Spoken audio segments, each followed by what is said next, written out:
Bonjour tout le monde, aujourd'hui la guidance pour ce mois d'avril. Alors j'ai choisi donc deux oracles comme je vous le montrais en story. Nous avons, en story Instagram pour ceux qui sont en direct sur YouTube, nous avons le Demandez à vos guides de Sonia Choquette et l'oracle des familles d'âmes.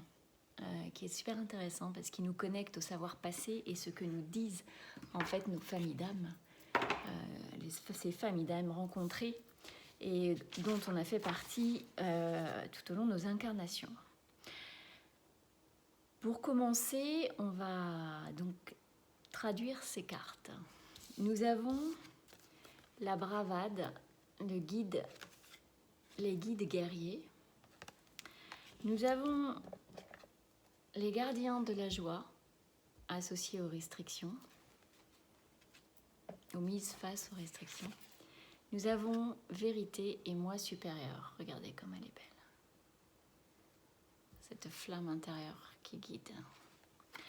J'ai complété donc ces trois-là, puisqu'elles sont tombées en fait. Je voulais tirer une carte de chaque et les trois sont tombées, donc elles sont complémentaires. Et ensuite, nous avons la carte des sages. Alors, que nous disent ces cartes? Tout d'abord, les guides et la bravade. Ici, on vous dit que rien ne doit avoir de pouvoir sur vous et rien n'a de pouvoir sur vous sans votre consentement. On vous demande de défendre ce qui est important à vos yeux et de l'exiger, mais de ne pas lutter juste pour le plaisir de lutter. Tirez le fil vers les limitants, les peurs, puisque bien entendu les résistances et ces luttes peuvent être reliées. Donc je vous invite à faire ce lien entre ce à quoi vous résistez, pour maintenir un état de zone de confort, et où est la source de cette résistance. Donc luttez, ne luttez pas pour lutter, mais positionnez-vous clairement sur ce que vous méritez et ce que vous estimez juste pour vous. Voilà. C'est ce que disent les guides guerriers. À ça se rajoute quoi? Restriction et joie. Ici, on vous appelle à l'ouverture d'esprit. On vous dit ouverture d'esprit. Prenez le lien avec la première. Ouvrez votre esprit. Ne faites plus de suppositions. Ça va aller avec cette carte de vérité et de guide supérieur. Puisque ouvrir, ne plus faire de suppositions et ne pas lutter pour lutter, mais juste défendre ses valeurs, nous permet de faire ménage et d'être en connexion avec notre guide intérieur. Ici, en fait, on vous demande de débunker là, ici, là. Parce que vous voyez, ici, on a le verrou là sur la tête. Et vous voyez les petits anges? Et après les petits anges, on a cette carte avec la même couleur que les petits anges. Vous voyez?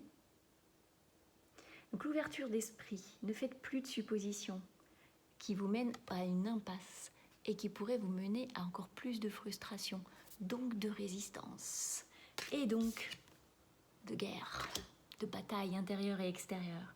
Débunkez là où vous êtes trop rigide, parce que ce sont vos sources de frustration, la rigidité. Et faites une pause. Quand ça se bouscule là-haut, quand on voit qu'il y a beaucoup de résistance qui s'active, qu'il y a des choses qui résistent, et qu'en fait on voudrait avoir un pouvoir sur ce qui se passe autour de nous, on revient à l'intérieur, on fait une pause, on se dit ok, qu'est-ce qui résiste juste pour résister? Qu'est-ce que moi, à quoi moi je résiste, et pas seulement quelles sont les résistances qui viennent de l'extérieur et qui m'empêchent d'être pleinement heureux et qui me donnent de la frustration. Ici, en fait,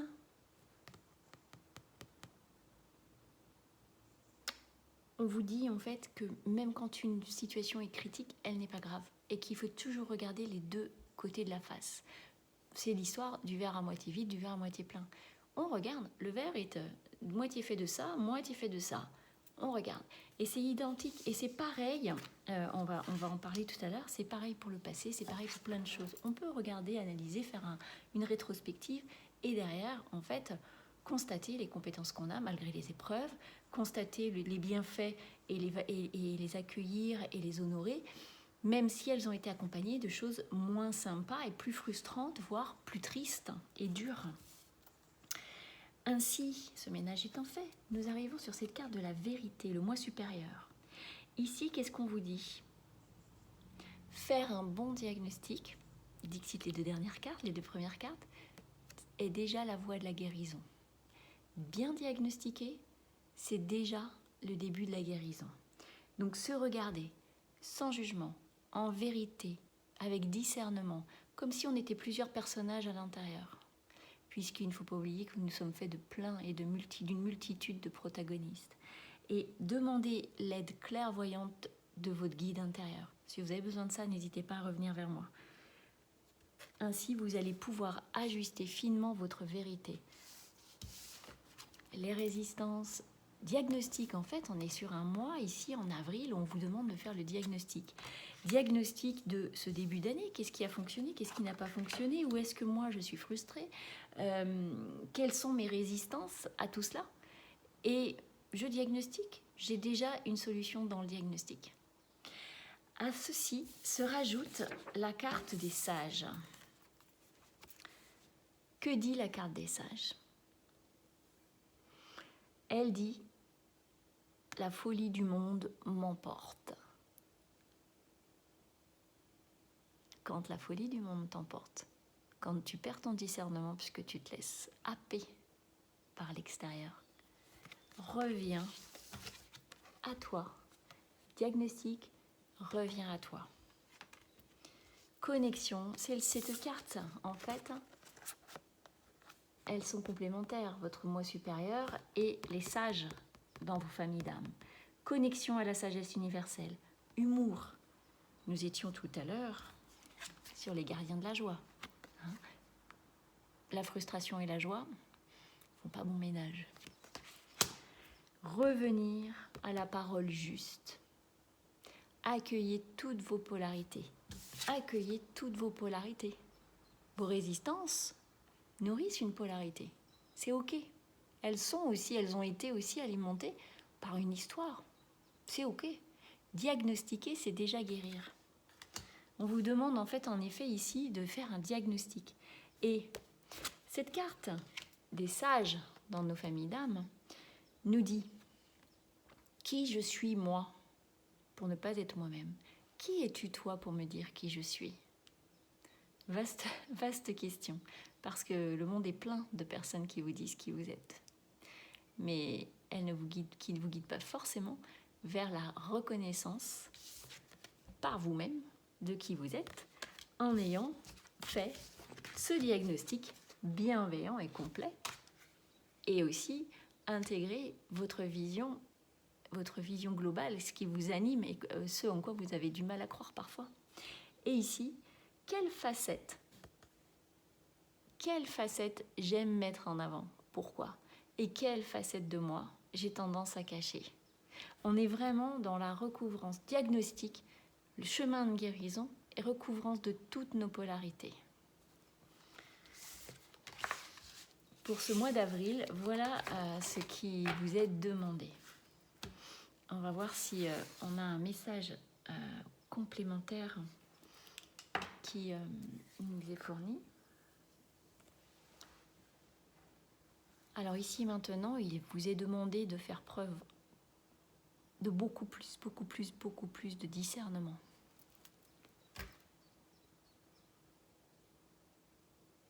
Et ce discernement n'est pas demandé juste là, maintenant, sur une seconde, je me pose sur le coin de mon fauteuil, de mon canapé, je prends une page et demain j'oublie. C'est une véritable interrogation qui vous est demandée. N'ayez pas peur d'utiliser votre tête, votre mental diabolisé pour vous aider. Parce que bien souvent, les jugements que nous portons sur nous-mêmes, que vous portez sur vous-même, sont déjà un diagnostic à regarder. Ne vous faites plus de nœuds au cerveau. Dénouez-les en les prenant en considération. Intégrez-les dans votre mécanisme. Ils vous aideront à aller plus loin. En ce début de mois d'avril, faites cette pause, analysez votre début d'année et repartez.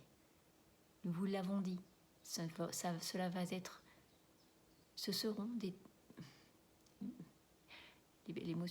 cela va être des cycles perpétuels et répétitifs. Ding, ding, ding. Écoutez votre voix intérieure, apprenez à l'écouter. Ici, il ne s'agit pas de théories fumantes ou fumeuses qui vous floutent, qui vous embrument et qui vous fait vous sentir inférieur dans l'écoute de vous-même. Tout cela s'apprend. Diagnostiquez où vous en êtes, apprenez et avancez. Il est toujours demandé, par intermittence, de poser, diagnostiquer, agir. Et vous êtes dans le même processus au mois d'avril. Ne laissez rien en suspens en lien avec vos frustrations qui vous freinent, qui vous rendent triste, malheureux, quand vous voyez qu'autour de vous tout brûle, ou certaines choses vont vite pour d'autres. Diagnostiquez juste votre rythme à vous et vos freins, et tout ira mieux. Au moins momentanément, puisque nous le répétons, une action n'a pas forcément d'impact sur toute la vie, mais c'est la répétition de vos actions et de vos prises de conscience qui vont avoir un impact durable. Réfléchissez à ce que vous voulez. Regardez où vous vous arrêtez, regardez ce qui vous freine et avancez.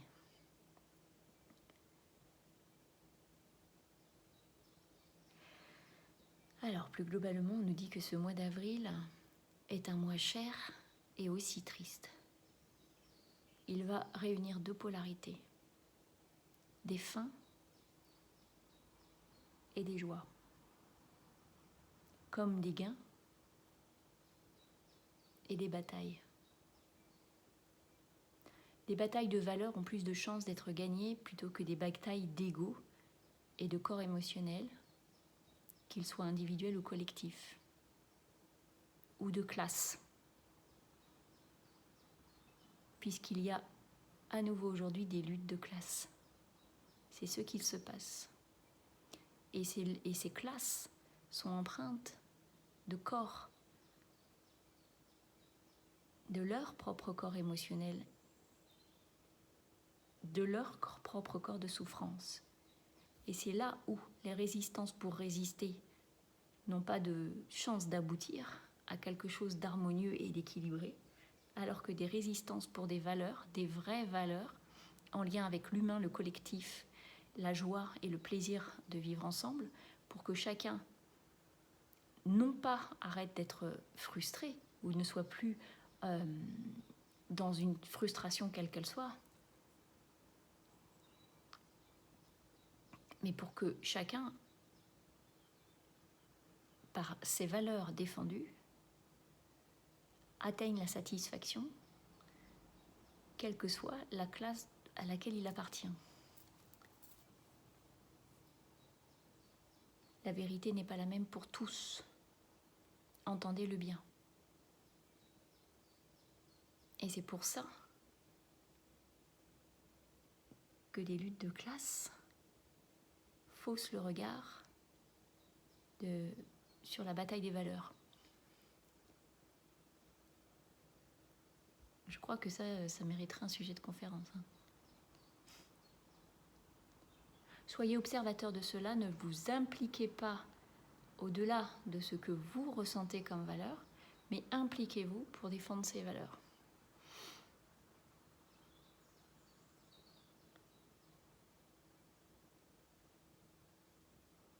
Satisfaction, joie, on dégonfle la frustration. Chacun à sa juste place, en lien avec ce en quoi il aspire, et pas pour être ou avoir ce que l'autre a. Ou également, pas par peur d'être identifié à la caste qui n'a pas. Ou d'être identifié contre cette classe qui n'a pas. Les classes ne sont pas représentatives de valeurs.